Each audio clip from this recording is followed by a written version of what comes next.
ఏరా డల్గా ఉండవు? ఏంలే అన్న, మన ఏరియాలో కొట్టు పెట్టుకుని మనకే బండి రిపేర్ అన్నాడు అన్న. అవునా? పా అడుగుదాం పదా.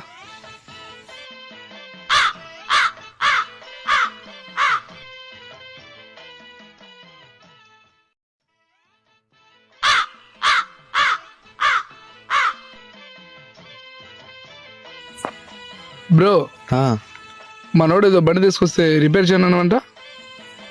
ఎవరు? వీడా? వాడేం బండి తెచ్చిండో ఒకసారి వాడిని అడుగు. ఏం బండి తెచ్చావరా? ఆటో. ఎవరురా నువ్వు? ఇంత టాలెంటెడ్ ఉన్నావు. ఇక్కడ ఒక తాడు వచ్చింది, అది తెగిపోయింది. అది ఏమంటే ఎట్లా? Sorry bro. నువ్వు ఉండన్నా, మన ఆటోలో పోయి తెచ్చుకుని ఆటోలో వెళ్దాం. Patience is waning.